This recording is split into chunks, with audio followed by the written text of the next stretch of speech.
What an introduction. It's good to know, man. How we feeling? How we doing? Right. Well, today I want to talk about heroes and villains. Is hip hop a cancer or is it a cure? In every story, there's a protagonist. And the protagonist is agonizing to make wrong things right. And then there's an antagonist who's fighting against what everybody's agonizing for. I guess in simpler terms, in every story, there are heroes and there are villains. The thing is, in today's society, the true versions of these stories often go untold, or they're told from a limited vantage point. I mean, you look at the wide spectrum of things and you'll notice that sometimes our heroes are actually more villainous than we think. And sometimes our villains are far more heroic than we give them credit for. You can look at the endorsement of slavery from our nation's founding fathers to our own fascination with murderous mobsters like Al Capone. I mean, Western society tends to change narratives for the sake of pride or prostitute tales of murder and misogyny for the sake of entertainment. From our gangster movies to our murderous misogynistic music, I mean, we do tend to paint villainous ideas as heroic.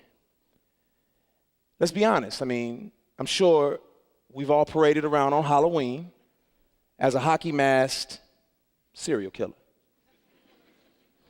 And weren't we all rooting for John Travolta and Samuel L. Jackson in Pulp Fiction?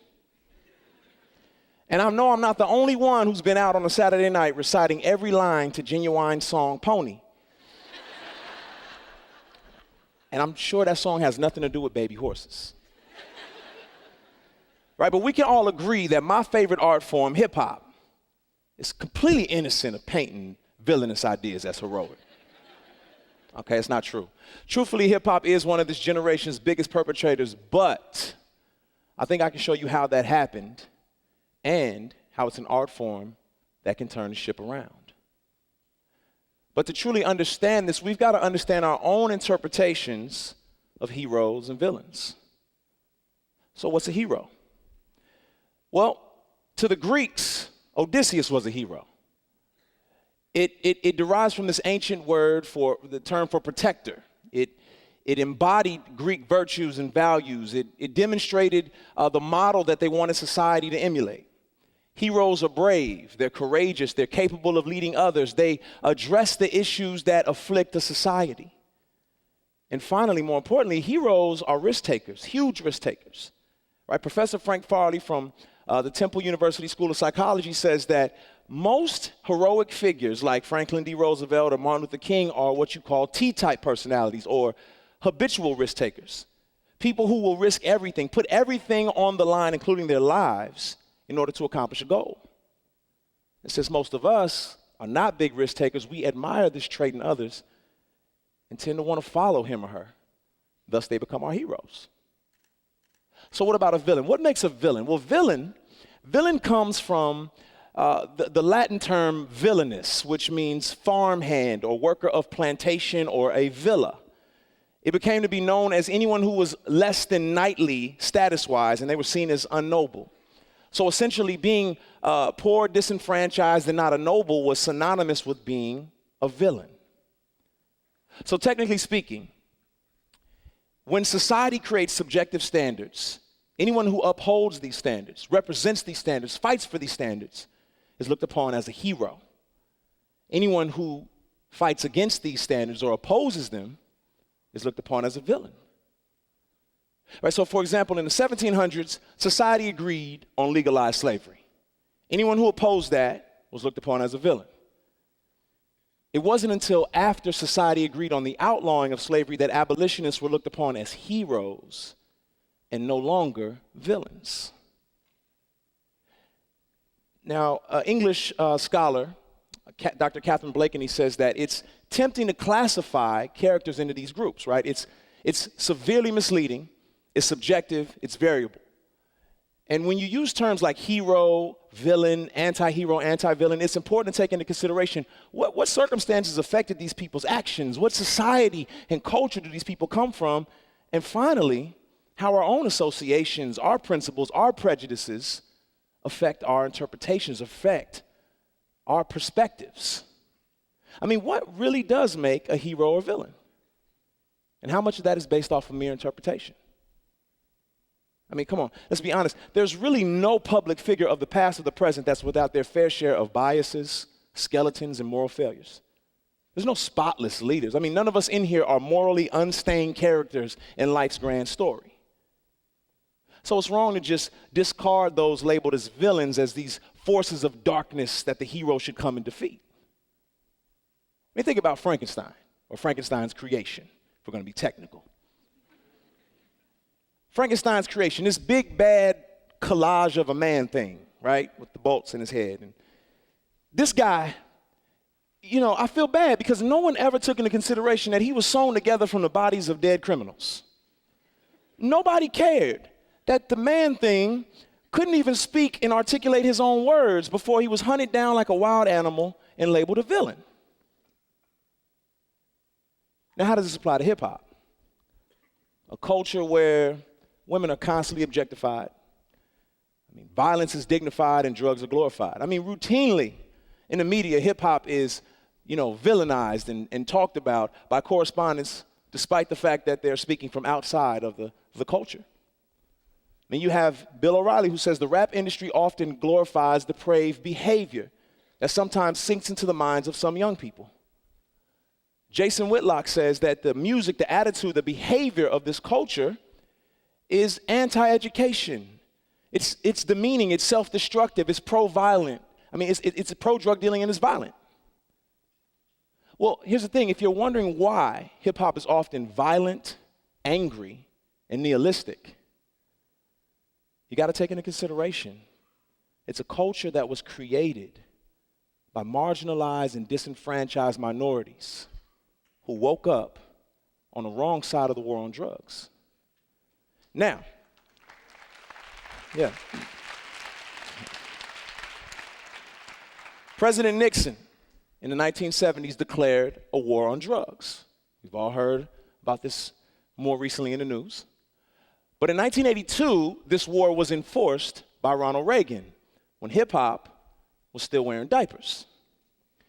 Now, cultural critic and music journalist Torre says that this war would not only shape the urban community, but it would mold hip-hop, a culture whose undercurrent remains Black and Latino male anger at a nation that declared these young men monsters, abandoned them, and destroyed any chance they had at accomplishing or achieving the American dream.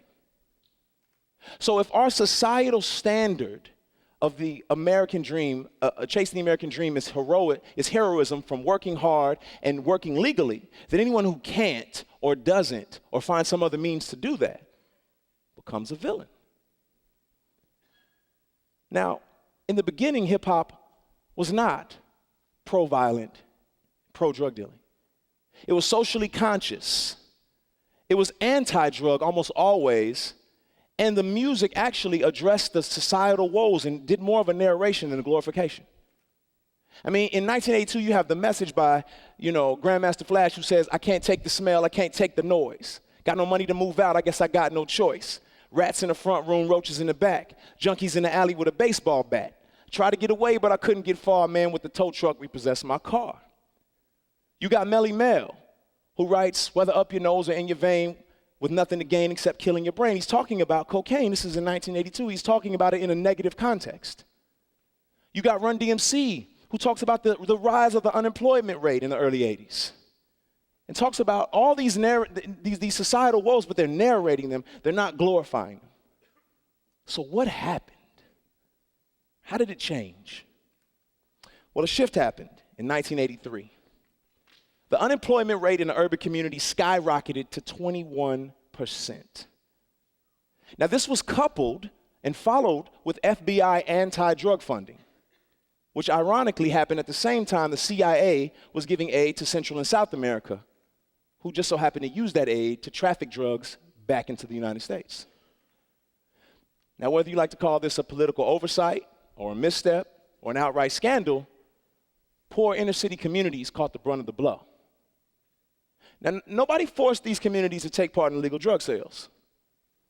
But that skyrocketing unemployment rate, coupled with this widespread availability of drugs made it kind of hard to turn down the drug trade. I mean, for a lot of young men, it was the only option they saw for chasing the American dream. It's unfortunate. And then what happens? Well, the 90s happened. Now, the 90s painted this narrative using hip hop. Hip hop was like the canvas to speak about this new world of crack, killings, prison, militarized police forces, right? I mean, it was like the prohibition era had reemerged. I mean, prison sentences were as long as basketball scores. I mean, the communities were being destroyed by this powerfully addictive drug, and the incarceration rate in the United States was higher than any other place in the world, destroying and damaging countless families. By 1995, nearly a quarter of non-college educated black men were in prison. You know, my mother and my aunt's greatest fear wasn't that we wouldn't get into a good school or we'd have bad grades. It was that we'd spend the rest of our lives in prison. No college meant prison. And so, you know, for us, hip hop was this audio documentary.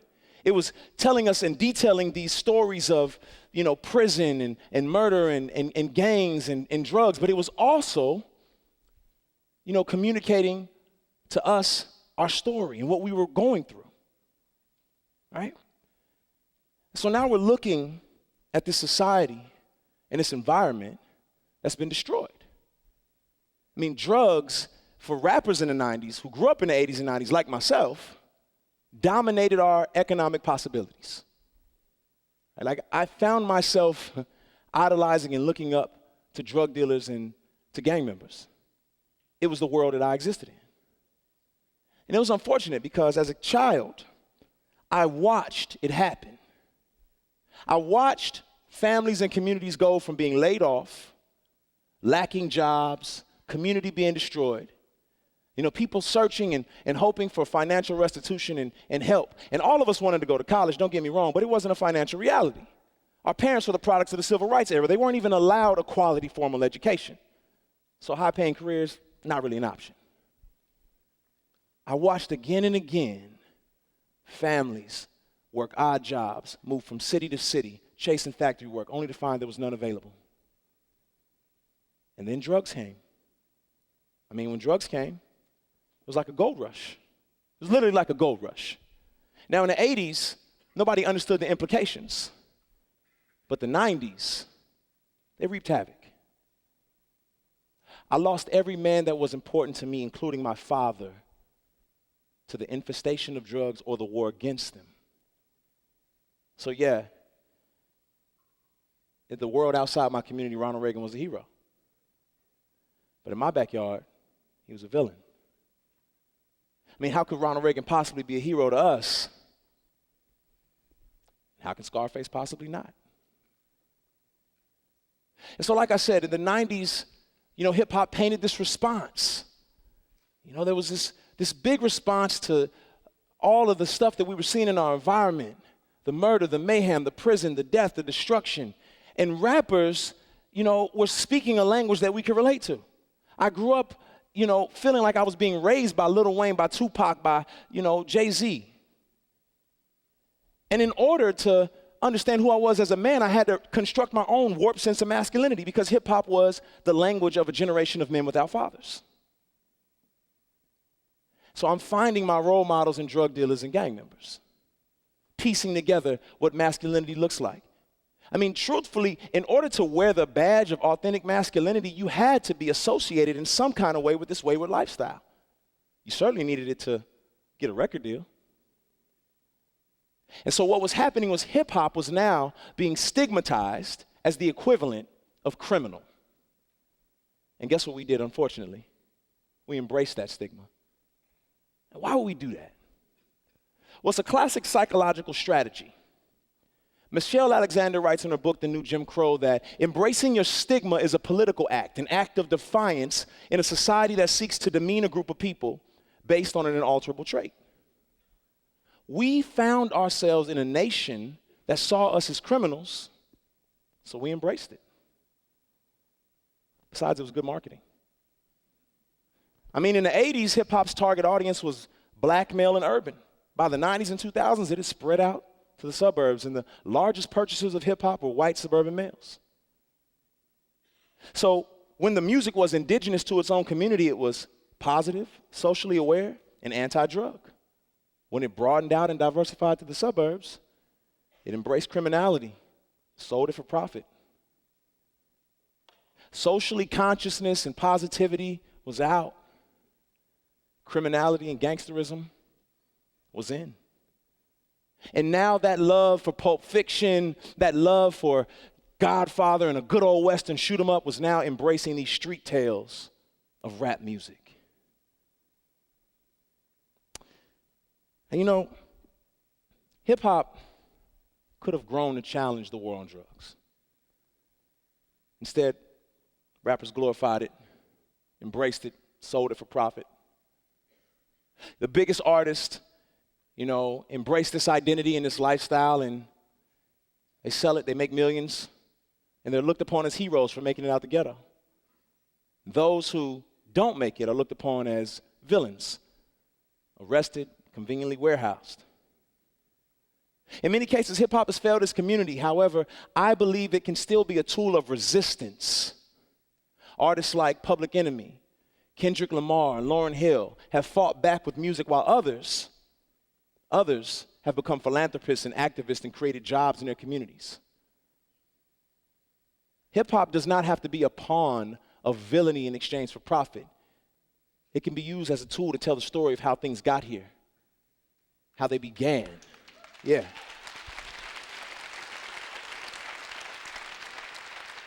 And it can also, tell the story. I believe it can tell the story of how a dark past created a bright future. I'm a product of this reality. I'm a living, breathing testament. This is my story.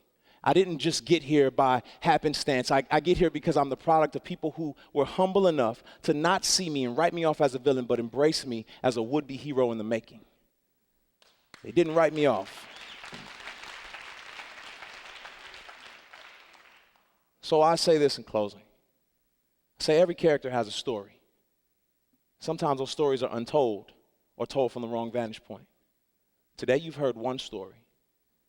May we all have the humility to hear many more. Thank you.